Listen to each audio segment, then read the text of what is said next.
Salam alaikum, bienvenue dans cette quatrième vidéo dans laquelle on va voir comment on travaille avec les cotations. Bien sûr, pour travailler avec cet outil, donc il faut travailler avec la palette Annotation, ou bien sûr en français aussi Annotation, donc dans laquelle on trouve plusieurs options, parmi lesquelles, par exemple le texte. On va essayer de voir dans une autre vidéo comment on travaille avec le texte. Les cotations, bien sûr, avec les différents types. Les lignes de repère ou les repères, ladder en anglais, et bien sûr les tableaux. Donc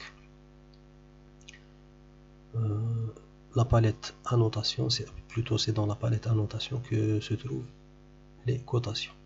Sinon, et ça c'est dans le menu accueil ou home, bien sûr, et en plus il y a aussi un autre menu qui est annotate ou annoté, dans lequel on trouve plus de détails concernant tous les éléments dont on a parlé, et surtout la cotation. Donc ici c'est le texte, cotation, ici c'est les repères, et là on peut marquer aussi, on va voir bien sûr l'utilité de ces options. Mais sinon, pour faire une cotation assez rapide, donc il suffit de travailler avec la palette annotation. Bien sûr, on trouve quasi tous les types de cotations avec lesquels on puisse travailler. Et ça, bien sûr, c'est dans l'espace de travail, dessin et annotation, drafting and annotation, dans AutoCAD classique, plutôt l'espace de travail AutoCAD classique.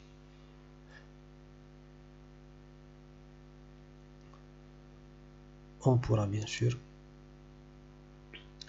faire sortir la barre d'outils Dimension, et voilà, on peut trouver toutes les options dont on a parlé auparavant. Bien sûr, et on va les voir une par une.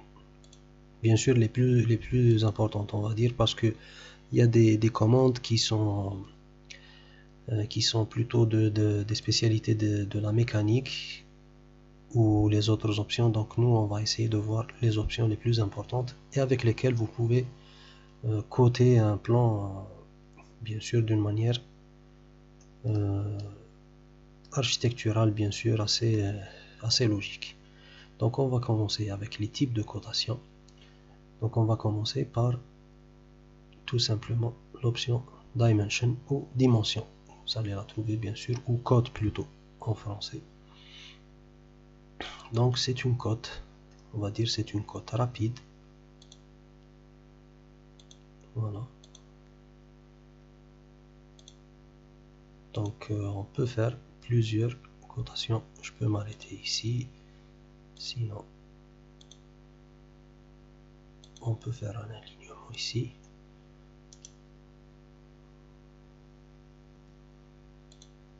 Voilà. Donc c'est une cotation assez rapide, bien sûr, et c'est une cotation mixte, parce que dans les options les plus importantes, plutôt les deux cotations les plus importantes dans AutoCAD, on a la cotation linéaire et alignée, aligned. Bien sûr, linéaire, dans la cotation linéaire, je vais essayer d'effacer la cotation et je vais choisir, normalement j'ai créé le code, plutôt le calque cotation, donc je ne l'ai pas encore créé. On va le créer dès maintenant. Voilà,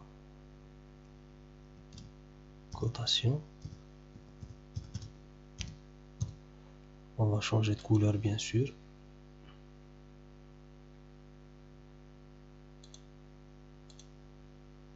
Voilà, et on va le rendre comme calque courant. Bien sûr, tous ces éléments on les a vus dans la vidéo précédente. Donc si on revient aux différentes cotations, donc la cotation linéaire, comme le schéma l'indique, nous permet de dimensionner ou de coter des distances horizontales et verticales. Même si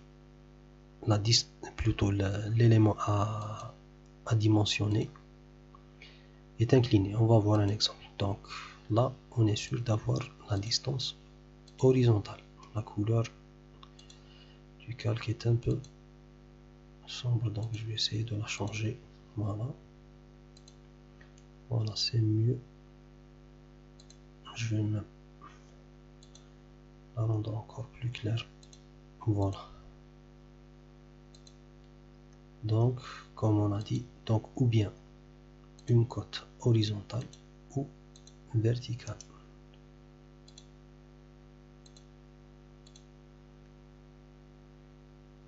Voilà.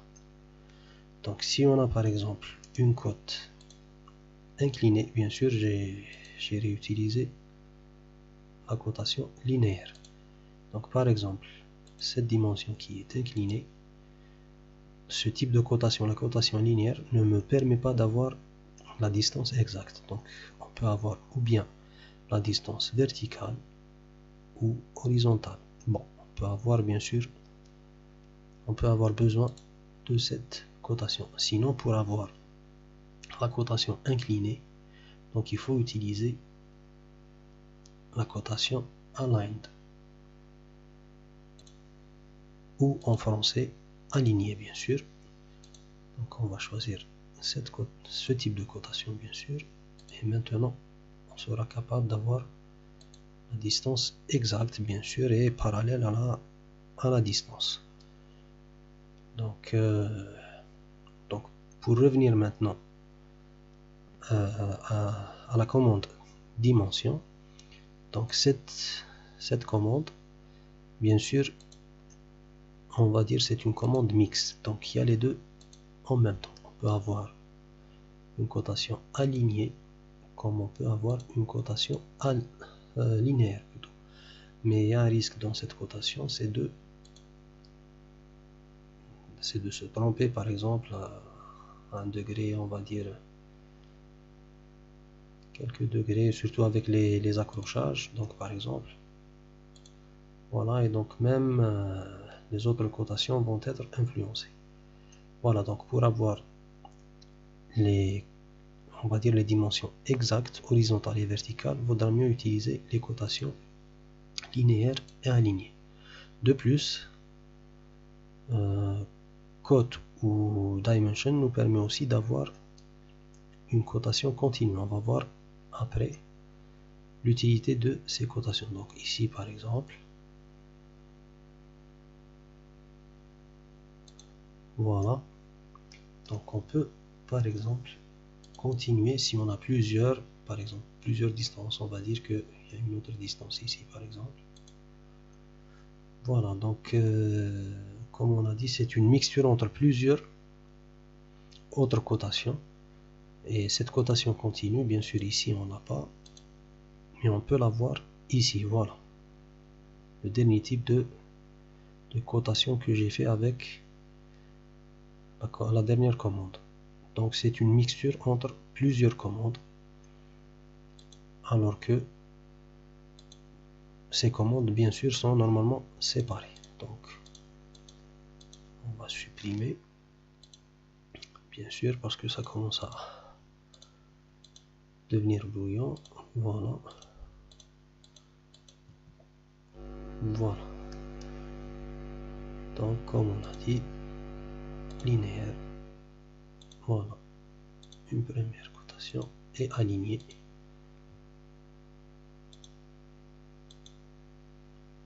Non, j'ai pas changé de aligné. Voilà. Donc on passe à un autre type de cotation, c'est la cotation angulaire, bien sûr dans les deux langues, français et anglais. Donc là, la cotation angulaire nous permet d'avoir un angle, contrairement aux deux autres cotations où on a une distance. Donc on a un angle, par exemple ici, donc on a un angle de 180 degrés.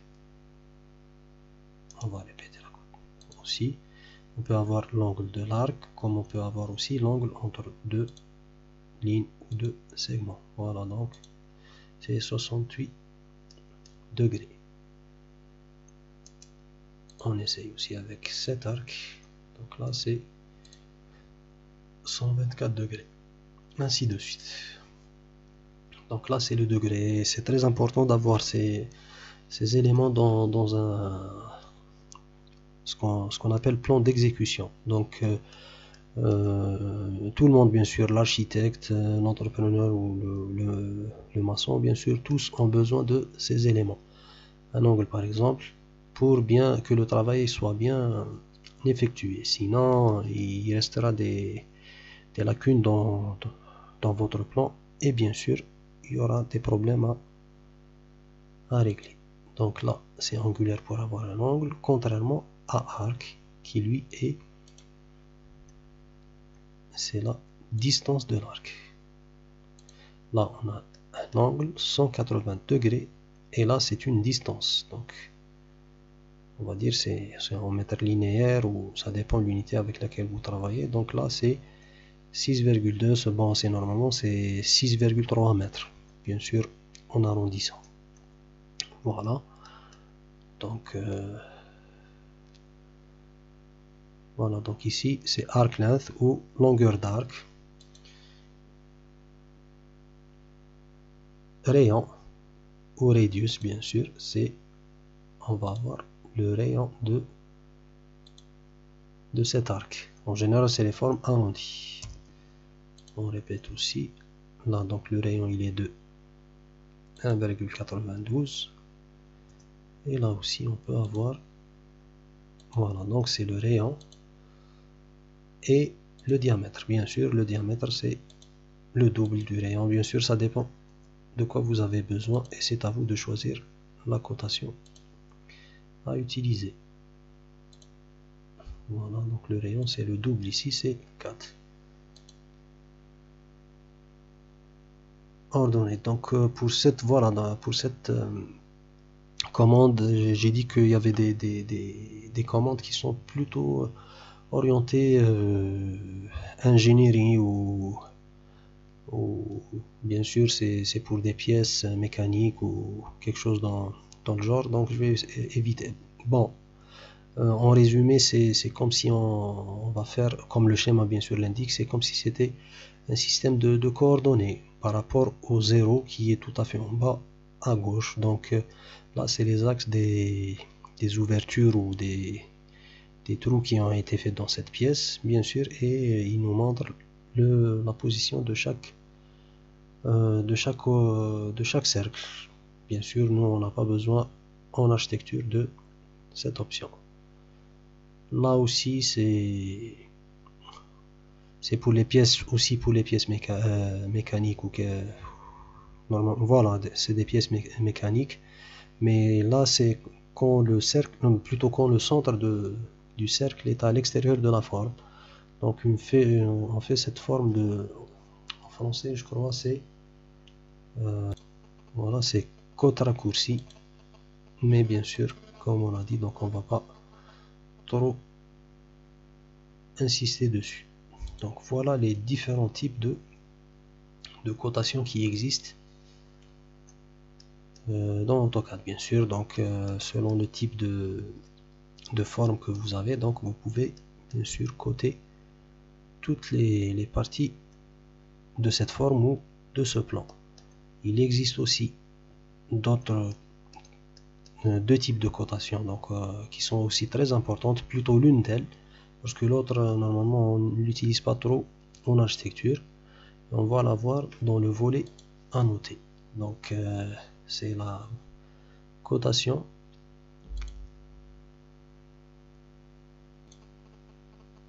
donc la première c'est on va dire cotation rapide ou quick en anglais.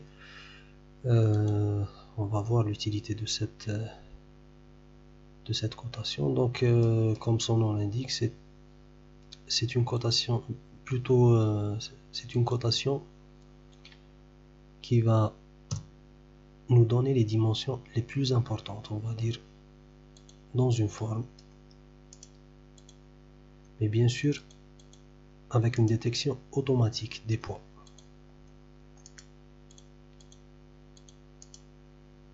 Donc elle va détecter automatiquement les points existants dans une forme et nous donner les cotations globales bien sûr. Mais l'inconvénient c'est que par exemple dans un plan, on va essayer de voir avec le plan ici. Donc par exemple, si on prend cette façade seulement, même si on prend le plan entier, en entier plutôt, donc on va avoir plusieurs cotations incluses les unes dans les autres. On va essayer avec la façade par exemple ici.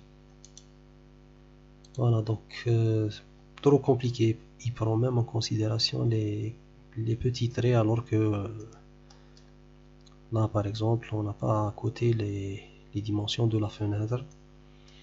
Donc cette option a ses limites.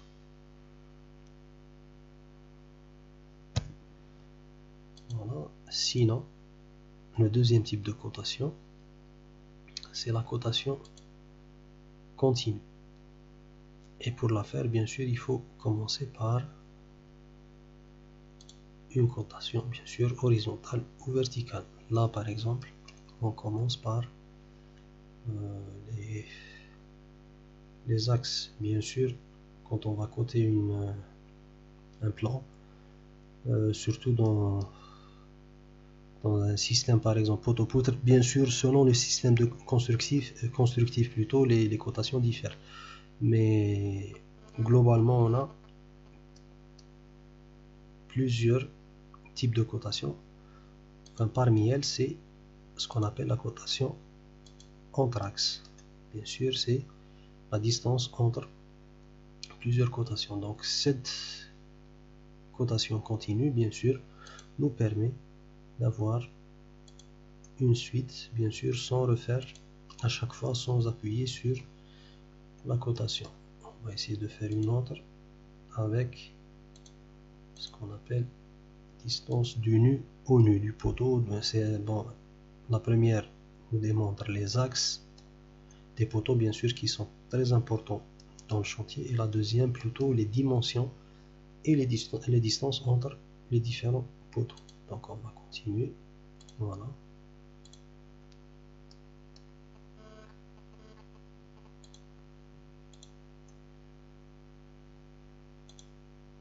Ainsi de suite. Voilà, donc c'est juste pour voir le type de cotation qui existe, et on va plus tard on va faire carrément un exemple dans un plan, on va dire plus détaillé que celui-là. Donc là c'est le travail de la cotation continue. Il existe aussi un autre type de cotation qui s'appelle baseline, ou en français ligne de base. Donc on va essayer de voir son utilité. Bien sûr, on va commencer par exemple. Là, c'est un autre type de cotation normalement qui devrait se faire ici. Bien sûr, il y a des normes pour coter, on va dire, un plan. Dans certaines normes, vous trouverez bien sûr qu'il commence avec ce qu'on appelle les ouvertures et les décrochements. Bien sûr, par exemple, on va le faire ici. Bon, mais là ça ne sera pas possible parce qu'on va utiliser la cotation baseline, bien sûr, et on va voir comment elle fonctionne. Donc c'est un cumul, on va dire, à chaque fois il cumule la distance. Voilà, il prend comme repère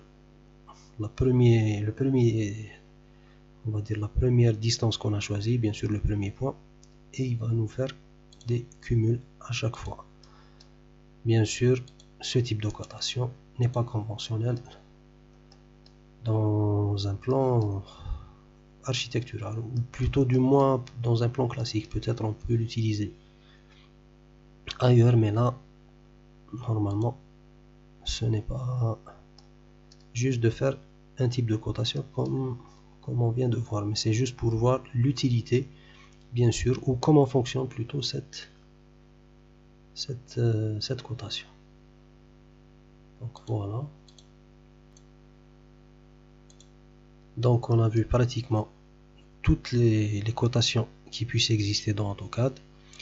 Bien sûr, on va parler de deux autres options que je trouve assez intéressantes pour le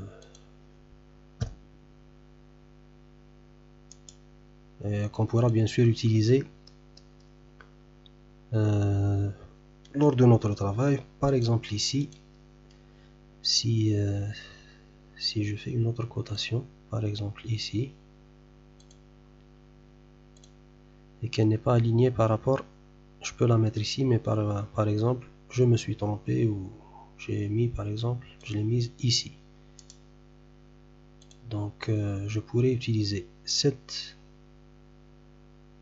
type de cotation, bien sûr, qui va, on va dire, ajuster l'espacement entre les deux cotations. Bien sûr, à votre guise, c'est vous qui allez choisir l'espacement. Par exemple, on va faire auto pour voir. Donc il va faire une, normalement si on a 3 cotations, donc je vais utiliser, voilà, donc celle-là, ici, celle-là ici, et la troisième. Avec 3, normalement c'est plus clair.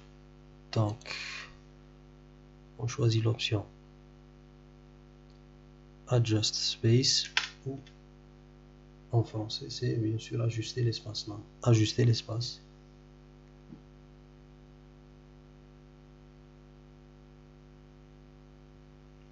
Voilà, ou plutôt ajuster l'espacement. Donc on va cliquer dessus et choisir les 3 cotations. Plutôt, et on entre normalement la valeur. Donc on va essayer de faire la valeur de 0,2. Voilà, et donc la distance entre les différents points est de 0,3. Mais je me suis trompé normalement dans le choix, dans la sélection plutôt des objets. Donc je vais commencer avec cette première, celle-là de la deuxième, celle-là la troisième. Je vais entrer 0,2. Voilà, donc le choix des cotations est important.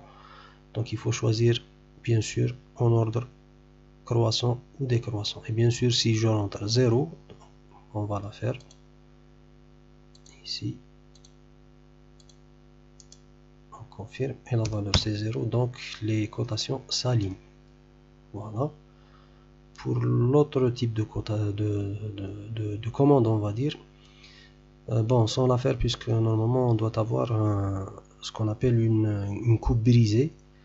Donc cela vous permet d'avoir le symbole bien sûr de la coupe brisée, ou plutôt le symbole de la dimension, comme démontré dans le schéma. Donc quand on a une coupe brisée, donc le fait de schématiser de cette manière, voilà, donc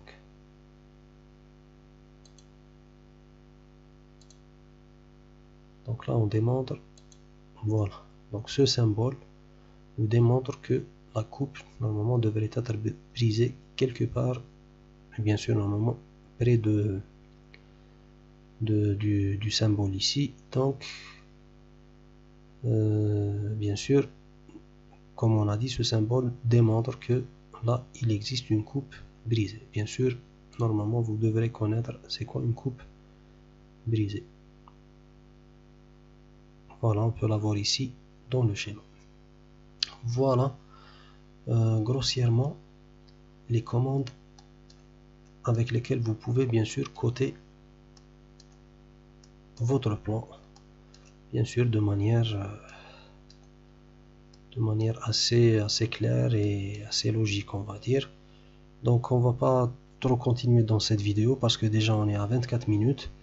On va essayer de faire on va faire une autre vidéo Inch'Allah, dans laquelle on voit les différents paramètres bien sûr qui rentrent dans la modélisation d'une cotation, parce que par exemple ici on peut voir que le type ou plutôt le nombre de nombres après la virgule, bon, il est assez exagéré, donc 4, surtout si on travaille avec les mètres. Donc là on va voir comment régler ces différents paramètres, par exemple la taille de la flèche, l'espacement, les lignes de code, ainsi que bien sûr normalement on devra aussi faire le texte, multiligne texte bien sûr, et voir les différents paramètres qu'on peut régler parce que ces éléments sont en relation les uns avec les autres. Voilà, donc merci de votre attention, en espérant vous voir dans la prochaine vidéo.